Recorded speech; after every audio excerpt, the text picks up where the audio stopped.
Welcome back everybody to the Heroforge painting guide, and this time we are going to take a little break from painting player characters, and instead we are going to paint the undead. We have our skeleton warrior here, so we are going to focus on painting bone and how to weather armor. We are starting off with the armor because that is the largest surface area on the miniature, and we're coating it with a mixture of Vallejo paints, Vallejo Model Air Steel, Model Color Black, and Game Color Charred Brown. The reason why we're mixing in the black and the charred brown is because we are going to be weathering this armor, so we want to take a little bit of the sheen out of the metallic steel paint.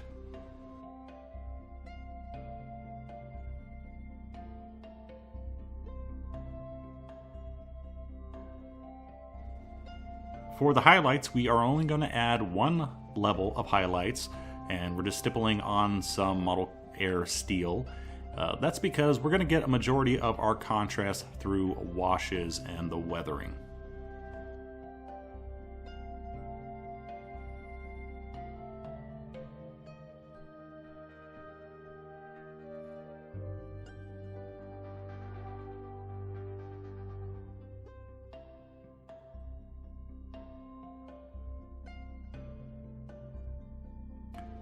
Now begins our weathering process, and starting off with red leather, which has a color sort of like a light rust color. And I have that color thinned out, and I'm lightly stippling it on all over the armor.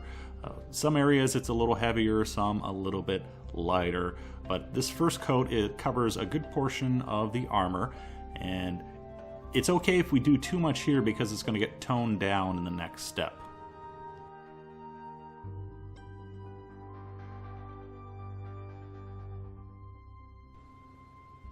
Our second coat is Hull Red, which is a darker red, darker brown color. And you see that's getting more concentrated in the recesses where the rust would start and you would have older rust. So a little bit more selective where this application is still slightly random. But you can see we're covering up some of the red leather that we did before. So it's okay if we overdid the red leather a little bit at that step because we are covering it up now.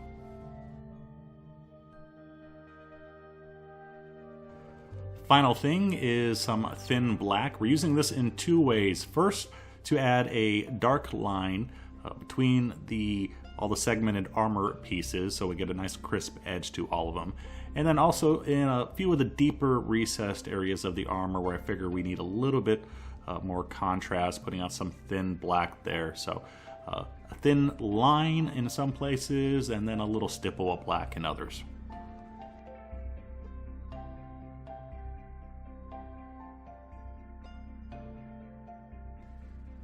Now let's move on to painting bone. And when it comes to painting bone, you have a lot of variety of colors that you can use. Anything up to almost a pure ivory down to a dark brown. Kind of depends on how old the bone is and how it was stored.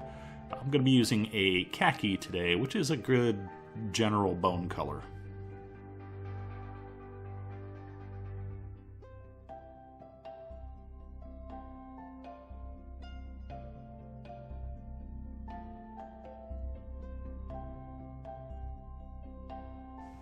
For our shade, I am using some thinned down leather brown. Remember, keep those washes in a smooth coat. Don't let them pool too much.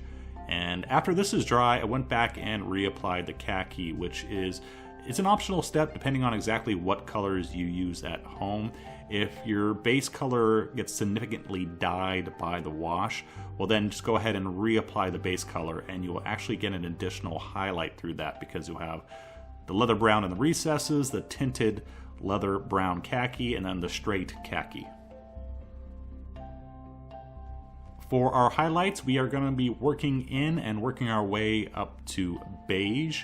And a good example here of adjusting your ratios, your paint to water ratios. Of course, you always want to thin your paint, but in this situation, you want to change it depending on what you're painting. For example, the top of the skull has that smooth, just round area, very difficult to highlight, so you have to use very thin paint there so you don't end up seeing any brush strokes or changes in highlights. However, smaller areas like the bony fingers, you want much thicker paint there because you need a lot more control to prevent it from running in between all the fingers. So just remember to adjust your ratios depending on what you're painting.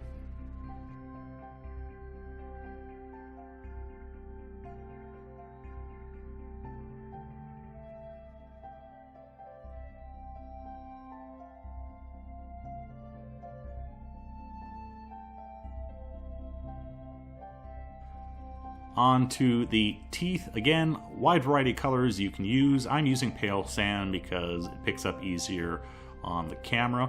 And normally for humanoids, what I recommend is not painting individual teeth. What you actually want to do is paint just a line going straight across. However, this is a skeleton, so maybe he's missing a couple of teeth. So in that case, individual dots is fine.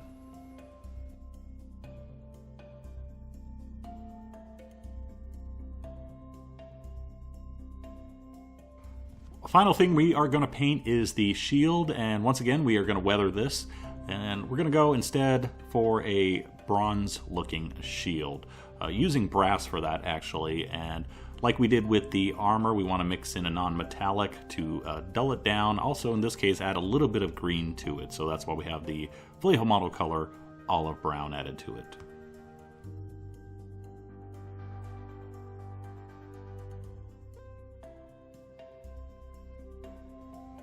Again, with like the armor, adding a simple highlight, this time using Brassy brass, then a mix with steel added to it.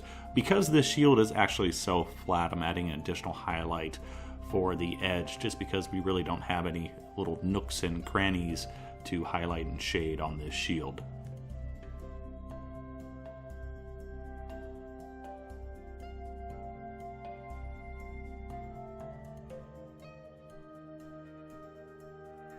Next comes our stippled wash, in this case Military Green. Now if this shield had a bit more detail, some more nooks and crannies, I would be adding additional washes to those deeper recessed areas to get a really good verdigris color. So if I had them, we'd be adding some light green or light bluish green to those details, but we don't in this case, so we're going to do something a little different.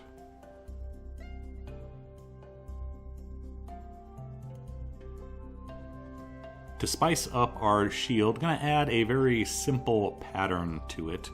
And just starting off with a dot, and we're going to draw in some lines.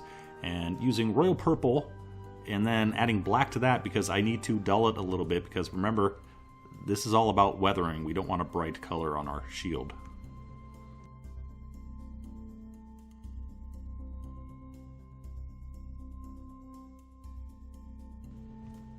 Once our guideline is established, just adding some little dots to the base of each of our little points and just slowly filling out those lines, doing it very slowly, trying to keep it simple, and just thickening them and trying to get a smooth edge to all those lines. Very simple pattern, kind of easy to replicate. You don't have to do some elaborate stuff to spice up a shield. Just all we have is a dot and a line here.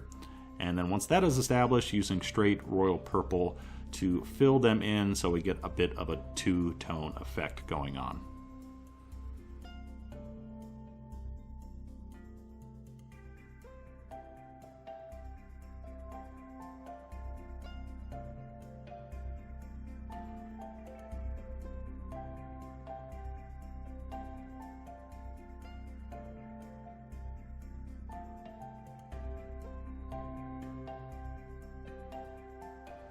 Our painted pattern still looks a little new, so we're going to add a dust layer using some Vallejo model color Buff. Once again, very thin, light coat, kind of like we did with the light rust, and stippled on here or there.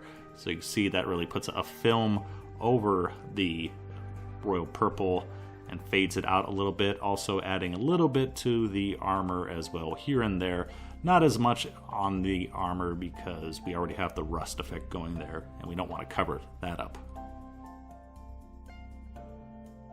And there is our finished skeleton warrior, ready for battle. Now, if you noticed, we didn't do a whole lot of complex techniques or layering on this project. There was no a dozen layers of thinned paint repeatedly applied. Instead, we relied mainly on washes and stippling, and we got a lot out of it. For example, on the chest armor, all we did was apply a base coat, do one highlight, and apply 2 washes and a dark line. And they were all very easily applied as well. And we got a lot of different effects going on, just using those very easy to replicate techniques. So there you go. Feel free to try a stab at doing something a little bit more dirty. Not every warrior has to be a knight in shining armor. Put them through the ringer every once in a while. Thanks for watching. See you next time.